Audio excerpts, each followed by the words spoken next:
आज अराई महाविद्यालय के छात्र संघ कार्यालय उद्घाटन में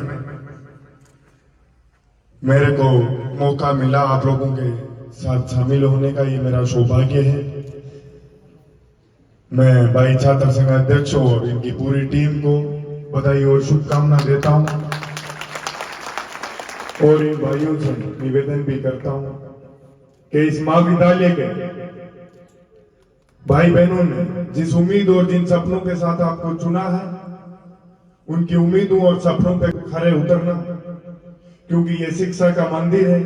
या शिक्षा का आधार मजबूत होना चाहिए, क्योंकि यहाँ गांव के छोटे छोटे ढाणियों के, गांव के किसानों के, मजदूर परिवार के छात्र छात्राएं पढ़ने के लिए आती है, अपने खुद के सपने साकार करने के लिए, अपने माता पिता की उम्मीदों पे खरे उतरने के लिए। तो उन लोगों की पढ़ाई लिखाई का इस तरह हमेशा मजबूत रहना चाहिए। उनको जहां भी समस्या आए तो उनकी समस्या का समाधान करवाना, जहां भी उनकी आवाज कमजोर हो उसको हमेशा बुलंद करने का कार्य करना है। क्योंकि ये राजनीति की पहली सीढ़ी छात्र राजनीति होती है, जिसके अंदर छात्र छात्राएं अपना वोट देके अपना प्रतिनिधि चुनते हैं और प्रतिनिधि को भी अपनी जिम्मेदारी से अवगत कराते हैं कि आपको महाविद्यालय में शिक्षा के लिए हमेशा उच्चतर कार्य करना चाहिए। साथियों, छात्र जीवन संघर्ष का पर्याय होता है। इस संघर्ष को सही दिशा में ले जाएंगे और जो मंजिल अपन ने चुनी है उसको पाके ही रुकना है। क्योंकि ये 2-5 साल का समय यदि अपन संघर्ष कर लेंगे तो सोचो, आपके माता पिता का, आपके गांव ढाणी रिश्तेदारों का, इस देश और प्रदेश का भविष्य आपके कंधों पे। और यदि आप सही दिशा में जाओगे तो वो सुनहरा होगा। तो इसके लिए दिन रात मेहनत करके एक तस्वीर इस दिल में आपके में ये भी याद कर लिया करो कि आपके माता पिता कितना संघर्ष करके आपको पढ़ाते हैं, लिखाते हैं।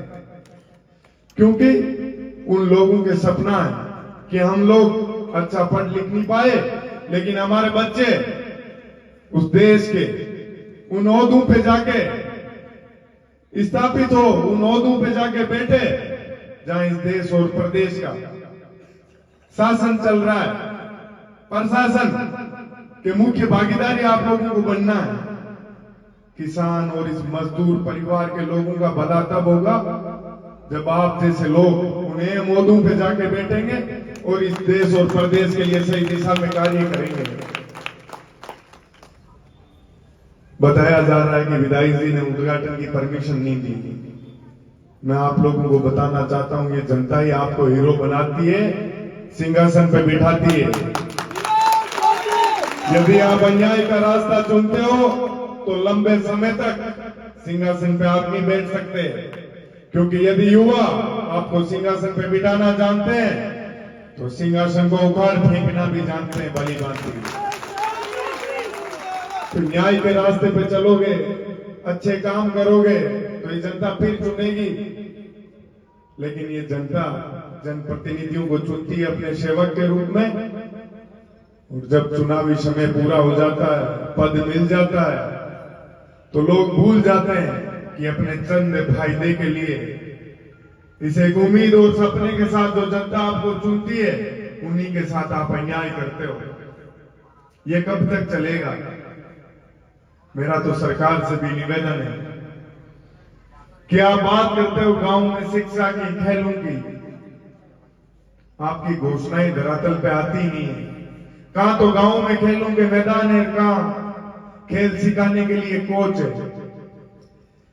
आपने स्कूलें तो खूब खोल दी, लेकिन स्कूलों के भवनों की हालात क्या है, स्कूलों में शिक्षक कितने हैं, ये देखना चाहिए। आज सरकार की घोषणाएं होती है तो सिर्फ यहां तक आकर रुक जाती है कि फलाना पेपर रद्द हो गया। ये पेपर रद्द कब तक चलता रहेगा? युवाओं के भविष्य के साथ आप खिलवाड़ करोगे तो लंबा समय आप सरकार के अंदर रह के नहीं गुजार पाओगे। ये जनता आपको चुनती है इनके सुनहरे भविष्य के लिए, सुनहरे प्रदेश के लिए, लेकिन आप मुद्दों से रास्ते से भटक जाते हो और व्यक्तिगत लड़ाइयों में शामिल हो जाते हो। ये जनता आपको सरकार में लाती है प्रदेश का कार्य करने की, ना कि व्यक्तिगत लड़ाइयों को जनता के बीच में लाके जनता का समय खराब करे, इनका नुकसान करे। आज युवाओं का भविष्य सुनहरा नहीं होगा तो देश और प्रदेश की स्थिति कितनी पिछड़ जाएगी। ये अपन लोगों को सोचने की जरूरत है कि अपन किस व्यक्ति को चुन रहे हैं, किसको नहीं चुन रहे हैं। ये अपन लोगों को पता होना चाहिए कि कौन अपने लिए अच्छा और मजबूत कार्य करेगा, कौन अपने बेटे बेटियों को पढ़ाने लिखाने के लिए उनके शिक्षा के आधार को मजबूत करने का कार्य करेगा। ये सोचना चाहिए। मेरे तो जीवन की शुरुआत ही संघर्ष से हुई है, क्योंकि मैं भी एक छोटे से गांव से किसान परिवार से आता हूं। जब मैं राजस्थान विश्वविद्यालय के अंदर किसान और ये मजदूर और जवान के बच्चे जब वहां आते थे, मैं उनके हकों की रीतों की लड़ाई हमेशा मजबूती से कई सालों से लड़ रहा था। मेरे साथ भी अन्याय करने के लिए, मेरे सामने चुनाव लड़ने के लिए बड़े संगठन, मंत्रियों की बेटे बेटियां, उन लोगों को हराना मेरे लिए थोड़ा मुश्किल भरा तो था, लेकिन मैंने ठान लिया था मेरी मंजिल को पाने का, तो मैं वो रास्ता और वो दिशा नहीं छोड़ सकता। संघर्ष मैंने मेरे जीवन के अंदर हमेशा के लिए मेरे जेल में उतार लिया और मैंने उन सबको चुनाव के अंदर जीत दर्ज करके एक संदेश दिया कि मेरी जीत उन किसानों के नाम है जो किसान आंदोलन में शहीद हो गए थे।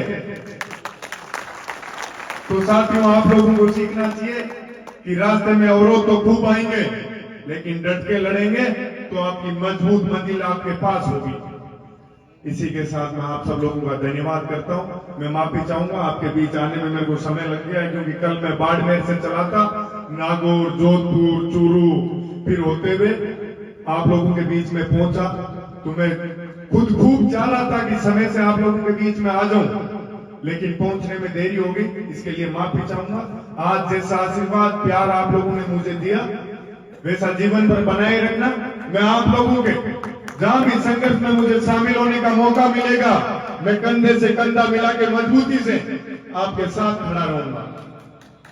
मैं एक बार फिर से पूरे छात्र संघ को बधाई शुभकामना दूंगा और महाविद्यालय परिवार के जितने भी साथी यहाँ मौजूद हैं, उन लोगों को उनके उज्जवल भविष्य की शुभकामनाओं के साथ कभी भी मेरे लिए कोई काम हो तो मुझे याद करना।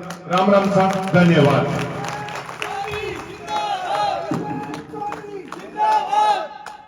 बहुत बहुत धन्यवाद निर्मल जी।